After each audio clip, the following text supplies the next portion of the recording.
Written assessments.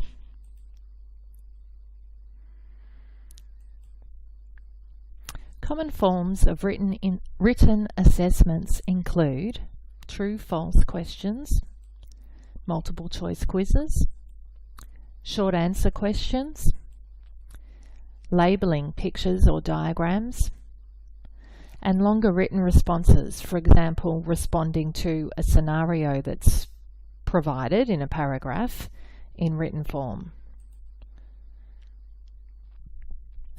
Many VET courses don't use tests, or those that do may offer open book tests where you can refer to your books. If your course is assessed through traditional on-your-own closed book tests, the tips on the following slides might help. If formal tests are not something that you think you can do, and you may surprise yourself, so don't count any course that is assessed that way out necessarily, but make sure if it is something that you truly think you cannot do, make sure the assessment methods are something you find out all the details about up front before enrolling, and then obviously go looking for another training provider that offers that course if you possibly can,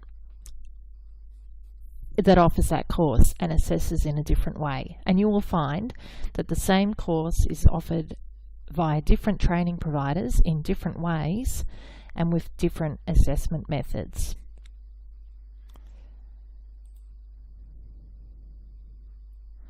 So tips for taking tests. Pace yourself. How many questions are there? How many sections? How are the points or the marks allocated? How long do you have overall? Once you have the answers to these questions, you need to work out roughly how long you have for each question or section, allocating more time where there are more marks available. And also having a little bit of time up your sleeve. The book suggests, the Success for You guide suggests 10 minutes, working that allocation out with 10 minutes to spare. That's a good idea if it's a longer test. 5 minutes for a shorter test, an hour or less. Finishing 5 minutes early might be a better goal to have. And then you use that last 5 or 10 minutes to go back to check that you've answered all the questions, that you haven't missed any that you'd flagged and you need to go back to. Another tip is refresh yourself. Take mini breaks during the test when you close your eyes and take a few slow, deep breaths. Just keep calm and just breathe. Just a few seconds to refresh yourself can be really helpful in keeping your brain working at its optimum and calming yourself. Multiple choice questions.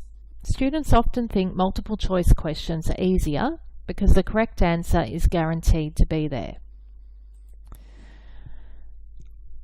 What do you think? Do you think that's the case, or do you actually find them tricky and more difficult? I'd like you just to have a think about that, how you find them. So strategies for working on multiple choice questions. Read the question carefully. Think about what it is actually asking. For example, the safest, the most appropriate, the most common, the least preferable. Don't skip over any of those words. It's vitally important to read every word and think about every word when you're doing multiple choice questions. Try to think of the correct answer before you read the options. So you read the question, think of your answer, then read the 4 or so responses. Then when you find an option that matches your thinking, you'll recognize it.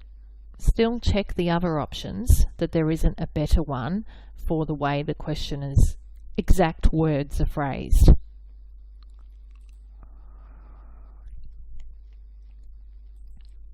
Read all the answer options and decide which ones can be eliminated immediately.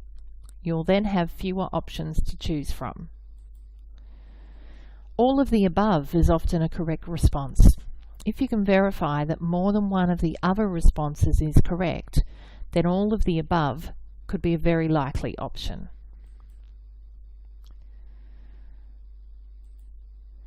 Look for verbal associations. So a response that repeats keywords from the question is quite possibly correct. Responses that use words such as always or never, so those black and white type of phrases, are less likely to be correct than words like usually or probably, where there's some room for a slightly different scenario. If you think that there's a trick question, make sure you're not reading too much into the question, as in most cases the question won't be that complex. If you can't answer a question within 2 minutes or less, skip it and flag it to come back later.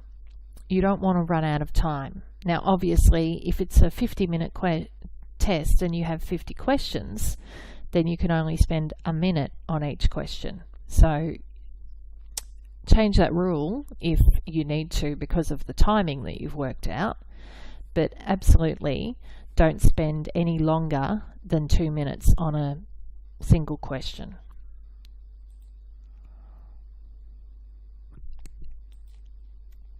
If more than one answer seems correct, if the answer is only partly true or is true under certain narrow conditions only, then it's probably not the right answer.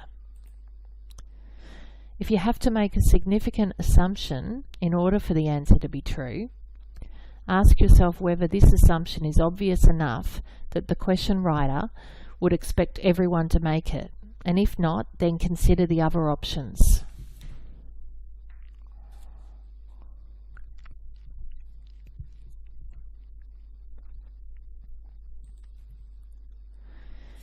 If more than one answer seems correct, if you can't choose which remaining answer alternative is correct, then try to imagine the scenario or the answers and choose one that feels right. If you can imagine yourself in that situation, what's closest to what you would do? If all else fails, try to narrow it down to just 2 possibilities. Then have your best guess.